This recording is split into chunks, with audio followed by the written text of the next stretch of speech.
And one last thing that I need to do is I need to get this melted so I can do my white for his highlight. He's got a highlight.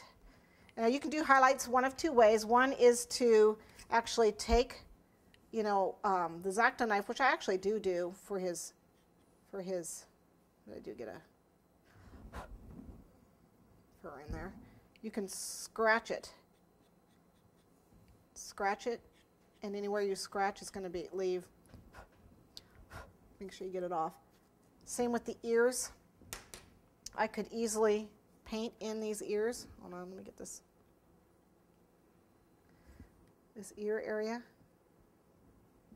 Okay, and then I can scratch through it to get the lines. See, he's got really thin lines coming through here, and I can actually scratch through it. Of course, I got to wait for that to dry. Let me wait for that to dry. Let me get this melted.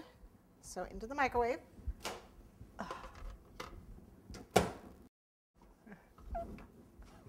God, it just doesn't want to melt.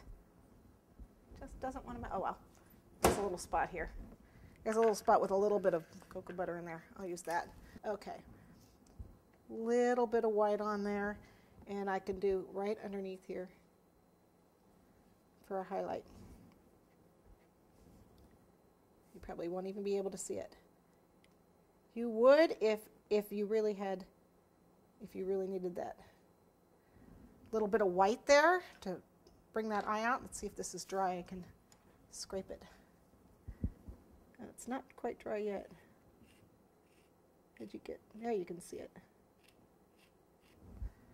See? Scrape get those little hairs from his ear. Okay, get the general gist of that. And we have the finished one over here. You can see where I scratched the ears a little bit, scratched the mane. We're microwaving the chocolate, the dark chocolate. And what we're going to do is create our wrap. So what I've got is my acetate. I'm going to put some wax paper down. It's hot.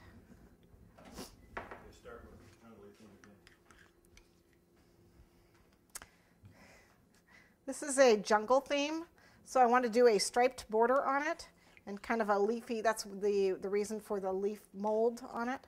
You know, when you melt your chocolate in the microwave, it's good to have just a few of those little guys unmelted. That way you know you don't want to overheat it.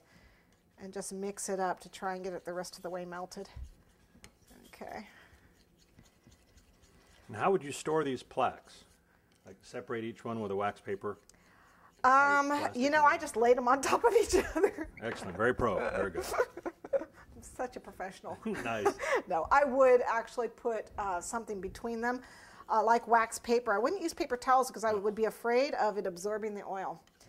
But you could use wax paper. Just be really careful because if it gets hot, they're going to melt. So, you know, if you're going to get, you know, hot between wax paper, it might melt, and you want to be careful with that. I separate mine with hunks of chocolate. So here I am. I've got a wrap that is the same size of my cake, and I did have to tape two acetates together, so the tape is on the outside, so I want to make sure I brush in this direction. Well, actually, I'll do it this way. This direction so that I don't go underneath there if I can help. If I can remember not to do that. Okay, so we're going to pour the chocolate on. Ooh. I know, doesn't that look good? Ooh. This cake is just, you know, tasty. Chocolate lover's delight. Okay, you'll be leaving that one here at Michael's house, won't you? Okay, so we want to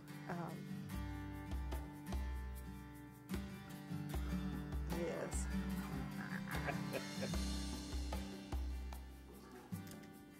Okay, a little bit of extra chocolate here. No such thing. Yeah.